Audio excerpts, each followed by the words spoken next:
Welcome to Land Investing Online. Come unlock your potential freedom through land investing. Here at Land Investing Online, we teach students how to profitably buy and sell vacant land. This is the simplest, least competitive, and most profitable sector of real estate. To learn more, visit landinvestingonline.com. We even have a free Discord with tons of successful investors, including Ron and myself. Come learn from the best. Please subscribe and like this video, podcast, Apple Podcast, Spotify, whatever you guys are listening from. It means the world to Ron and I, and it really, really moves this business forward. As always, I'm Daniel Apke, joined again by my brother and business partner, Ron Apke. Welcome back, Ron. Hey, Dan, good to be here. Today, we're going to talk about outsourcing or hiring your first full-time employee. So we'll get into that after one of the questions from one of our members. The question is, I'm averaging buying properties for about 40% of the market value, and I'd like to see that number go lower, maybe 35%, maybe high 30s, low 30s. What can I do? Ron, you want to start? Yeah, it's a good question. I'm happy at 40% to be. It matters what price you're buying at. Let's say you're buying at 4,000 and selling for 10,000. Like that gets a little tight with closing cost. Anything above that, really, Dan. Like I'm fine at 40%. So if you're buying for 8, selling for 20, like I'm happy with that. Obviously, buying for 40, selling for 100 is great. Maybe keep on trying to buy at 40%, but upping that cost of buying. Like I said, if you're buying at 2, selling at 5, it's not enough margin. If you're trying to buy those cheap ones at a cheaper percent, just offer less and stick to your numbers. You're going to have people who come back and try to negotiate with you. Just stick to your number. Like that's what I have to tell you. Offer less and stick to your number if you want to buy for less. You might lose some deals then, but overall it's going to even itself out. If you're buying higher price deals already, stay at 40%. You are doing great. Like you're making good money. Make sure you're offering in the right markets, like decent markets that will sell decently quick. But you're doing awesome if you're offering 40% on $20,000+ properties, Dan. Yeah, no, I agree, and I mean, you almost, I don't like that. It's a really good question, but I don't like it because I don't think necessarily you want to acquire cheaper, like Ron's saying. There's more to it. You're going to lose deals. How do you not only maximize profit? There's a fine point where almost like a tipping point. How are you going to maximize profit with getting the most deals, right? And Mm-hmm. that's the number everyone's looking for. And that's going to be no one's ever going to figure that out. There's no magic number for it. You got to test things out too. But maybe look in the opposite direction. Maybe start if you're buying and selling 40% properties. Maybe start looking to buy some for 55% and upping your number to $1 million, or just raising it to 500,000 and trying different things. That Mm-hmm. 40% is sustainable, I think. But you can also look at 55%, 60% in some really hot markets in some really hot areas and cities. Try different things. That 40% solid. Yeah, maybe lower it for slower counties, very rural, slower counties, maybe go down to 30, 35%. But like Ron said, if you're offering, $50,000 properties for $50,000 for $120,000 properties, that's great margin. I would keep doing that. Let's get into today's show. Today's topic is hiring your first employee. So we had another video, if I remember, on outsourcing virtual assistants and whatnot. So we're not going to talk as much about virtual assistants, but before we start discussing this, I guess, so the main thing would be you're at a point in your career where you have money and you're profitable and you're buying and selling properties. So now you're starting to think maybe your time's coming down and you have another job or whatever your situation is, you need to outsource some of that and take some things off your plate, or you just want to grow, or you're preparing to grow because you see what's possible in this business model. But in terms of virtual assistants, overseas virtual assistants for, $3, $4, $5 an hour versus an American employee, there are pros and cons to both of those. This is assuming you already outsource things like data that we talked about in the last one. Ron, do you want to go into that virtual assistant real quick so we can give a background if they have not seen that episode? Yeah, if you're hiring a virtual assistant, like I've never actually done the hiring, Dan, of when you did the hiring.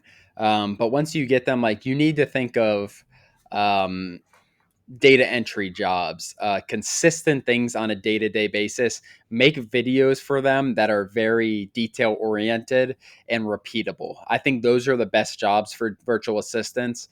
You have no business, if you're at this point where you're ready to hire a full-time American employee, you have no business scrubbing data anymore. Stop worrying about the little things. Think more macro. How are you going to really grow your business on the macro level?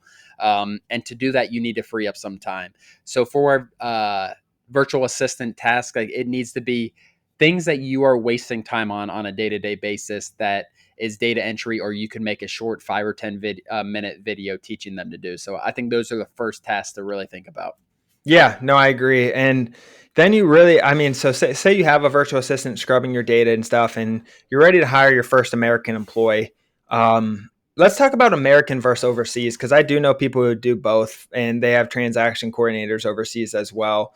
And that's really preference, in my opinion, for someone who's going to be talking and communicating with Americans, and we're in the market of Americans. We're selling or buying and selling to Americans. I personally like to have my transaction coordinators not necessarily local to the area, but foreign to the United States or local to the United States level. That's just my opinion. I do know people who work multiple ways at that, but so you're ready to hire full time, Brian. Where would you start then? Um, I think what you need to do is look at it, assuming you're by yourself in the business, or maybe you have a virtual assistant, but you're looking to hire a full-time American employee. You need to look at your weaknesses. Like, where do you need help the most in your business? What do you not enjoy? And then hire. Like, you can't look at it like, I'm going to try to get the cheapest person. I think that's what too many people do. But whether it's data or pricing or sales or transaction coordinator, those are probably the three most common things. Which of those three do you dislike the most? This could be a really quick question for yourself in your head. Like, do I dislike pricing? Do I dislike transaction coordinator duties? Or do I dislike sales the most? Okay, it's this one. Okay, I'm going to hire someone for this part. And it's as simple as that in my mind to making the decision for which position, Dan. Like, I don't want people to overthink it. If you really dislike it, it's going to wear on you over time, and it's going to hurt your business. So you need to find someone to fill that. Yeah, exactly. Well said. And we personally hired a transaction coordinator for our first, just because it's a job that's always going to be there. Obviously, pricing is a little more. If you're newer in your career and you don't feel as confident on pricing, it's going to be harder to teach someone to price, I think. And that's an important part of the business. Yep. Obviously, it's definitely scalable or outsourceable, and you can hire someone for that. But if you're not as comfortable with that, maybe try to get a little more comfortable, because you're going to have to train someone on whatever you do. So before hiring someone, make sure you know all sides of the business, what you're outsourcing. You know title better than they do. You're going to be able to train them through title efficiently and all that stuff. So you have to make sure that you know those tasks very, very well to be able to train them efficiently. But if it's your first time outsourcing and you've never had an employee before, you have to hire your first employee to do multiple roles, right? They might be a transaction coordinator doing title stuff, but they're going to have to do some due diligence, and they're going to have to respond to customer support emails or whatever it is. I think that's one of the most important things as small business. You need people who can adapt, who can work with multiple tasks, who can do not only maybe answer some phone calls, but they can do some due diligence, and they're calling counties and they're doing title things. They need to be trained in multiple areas of the business because you're smaller. That's, I think, very, very important for your first employee. I agree, Dan. That's a good point. Like, if you do just have someone, let's say you hire someone for transaction coordinator, like, it's really hard to, and even with Daniel and I combined, it's really hard to only have them doing that one task. Ours was doing, she was doing drone pictures or hiring drone pictures. She was doing a ton of stuff. She would even make sales calls from time to time. But that's a really good point, having that. Talk about, Dan, because I think core values, we as a business, me and you have been talking about a lot. I think it's important to have some kind of values for what you're looking for in a person, whether it's dedication, hard work, extreme honesty, whatever it is, Dan. What do you think the importance of, if you're a one person business, you're hiring your first employee, like, how important do you think that is in having some kind of core value or core value system? I think it's really important, but it's hard at first because you don't really know what you're looking for until you kind of go through it. So it's hard to have core. It's like coming up with core values, and it's like coming up with core values before you have a business. Everyone tells you in a business plan to have them, but it's hard because you don't know what drives the business necessarily. But if you're at this point and you're looking at hiring, you you might know what drives the business and what motivates you and what like maybe you're someone who just loves to learn and continuous learning is really important. Maybe that's a core value. You're looking for someone to nurture and develop with you and who's really looking to learn. Whatever that is, I think it's really important because or else what are you going to go off of? When you're interviewing someone and you don't have any values, core values, what are you going to go off of? There's not real direction because there's pros and cons to everyone. Everyone has their strengths and weaknesses. Some people might be very action detailed or action oriented, and some people might be very open and honest. And it really depends. Your values give you direction on how to hire. So I think it's very hard to hire without them personally. Yeah, I think kind of looking, I don't, maybe you won't have core values for the business, but think about the values that you appreciate in other people or things that kind of frustrate you when you like, that's how we thought of our core values. Like what frustrates us? Okay, we're going to do the opposite. That's going to be a core value. It frustrates me when people don't get things done. All right, our core value is going to be getting things done on a timely manner, being responsive and doing that, for example. But what do you value on a personal level in your day-to-day life? Maybe it's not business. What do you really value in people? What frustrates you in people? Like, does it frustrate you when someone's really dishonest? Like, frustrate you beyond belief when someone's dishonest with you? Okay, maybe honesty should be one of your core values that you're looking for. Because if you hire an employee and they're dishonest, like that's going to really rub you the wrong way. And that should be something you hire and fire based on. So I think that's it's difficult, Dan, like you said. But I think starting somewhere, we just changed our core values pretty dramatically from what they were 6 months ago. And it's something you can always change. Like when you're hiring that second employee, you're probably going to be looking for something a little different. But you got to start somewhere, Dan.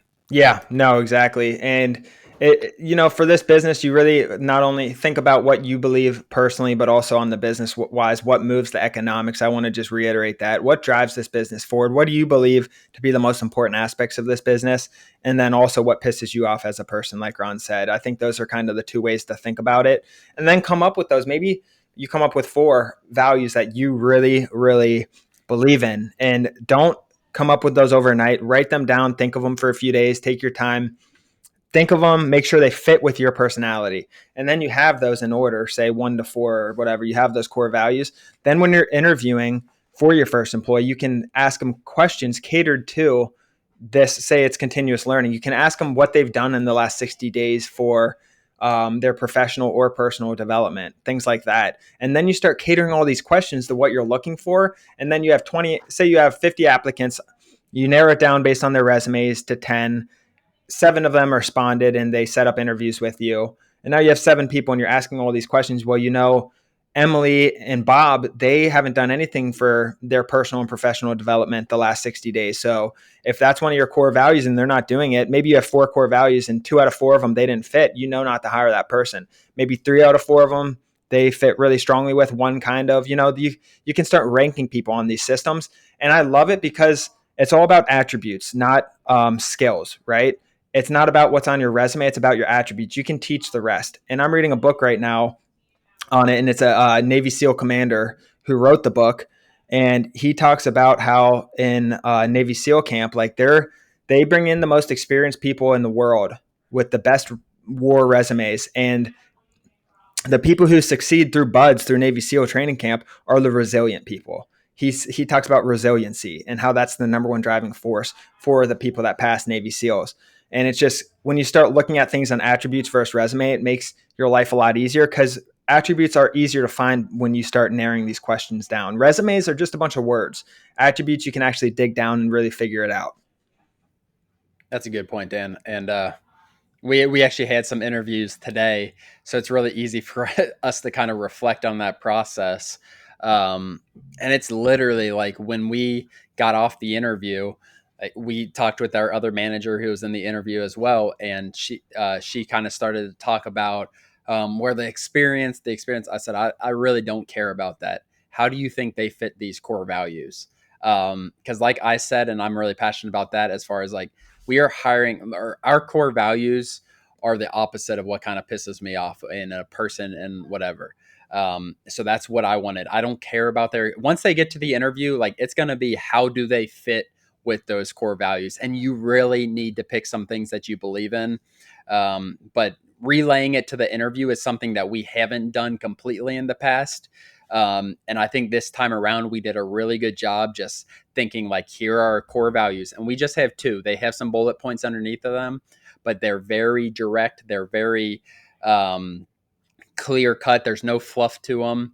And we just look down like check mark. They check this. They check this. They don't check this. Okay, this person appears to be better on this. Are we sure? Yes. And we made a decision within 30 minutes. Yeah. And you still want to make sure they're competent in everything else. But those core values, once you narrow it down, all of them are competent. All of them possess similar traits in their talk. I mean, you can talk to them easily and all that basic stuff.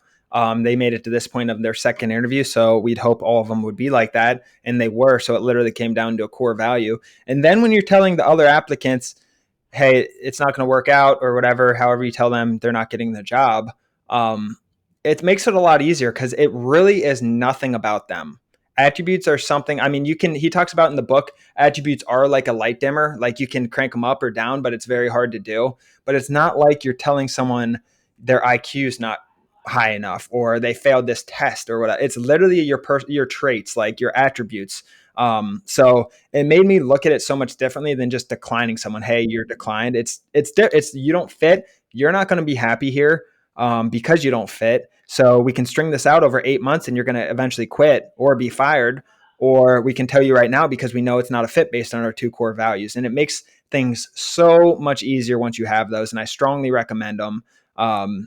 Really, we just started getting really into this, but it's made the world of a difference already. Mm-hmm. Yeah, it brings out like a different like light and passion for me for the business. Like when I'm like, these are what we stand for. This is what drives our business. This is how we try to this is how we treat customers, title companies, everyone. It's given me like a lot of passion towards what we're doing, and kind of I know we've talked about mission a little bit, but I'm happy this conversation kind of led this core value way, because I think it's something that is talked about, but maybe not in this aspect quite as much as it should be, because it is so important, and it's going to eliminate you from making a lot of mistakes, and hopefully save you from making some mistakes in the hiring process. Yeah. And if you're at a point in your career where you're making money and you're scared to hire and you have a boatload of money from land flipping and you're scared of hiring, but you want to grow, it's one thing if you don't want to grow and you're fine with that. But if you do want to grow and you're scaling and you're scared to hire, you got to find a way to push through it and hire. It will make the world of a difference in scaling your business. You cannot scale a business by yourself. You got to think of it like that. Like you can't be in the weeds. It needs to, I keep looking at it like it needs to not be about me, not be about the founders. It needs to be about the company. You need to get out of the business, right? The business cannot be about you individually. That's not how you scale a business. You have to remove yourself from the business, but you got to do that. One of my mentors, Joe Sheehy, talked about it in our last call. You got to kill the rabbits, not the elephant. No one goes out and kills an elephant, right? But you can hire one employee and then scale and then up your mail and then hire another employee and scale and up your mail and keep repeating, and you're killing a bunch of rabbits, and over time that's an elephant. You can't attack it all at once. You're not going to become $100 million business overnight. But start attacking the small thing. Hire your virtual assistant first, then hire your transaction coordinator or data person, and then just keep attacking and keep getting after it. And that's more for someone who's looking to grow. There are people who are fine making their $1 million, $500,000 a year, and they're doing all the work and they don't want to manage people, whatever. That's okay. That's completely fine. That's awesome. Congrats on your success. But this is more talking about people who want to scale a sustainable long-term business that's going to have a positive impact and effect on the world and your employees. Yep. I don't have anything else to add, Dan. I think that was really good. Cool. All right, guys. Well, thank you for joining. To get started and to unlock your potential freedom, visit landinvestingonline.com. Join our free Discord where Ron and I are involved.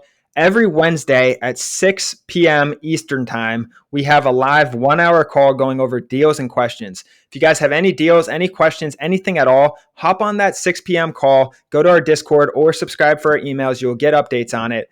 But we would love to see you guys in there. Ask all the questions you want. Other than that, subscribe and like our YouTube channel, Spotify, Apple Podcast. That means a ton to Ron and I, and it really drives this business forward, guys. We appreciate that. Other than that, we'll see you next episode, and thank you all for joining. Thanks, guys.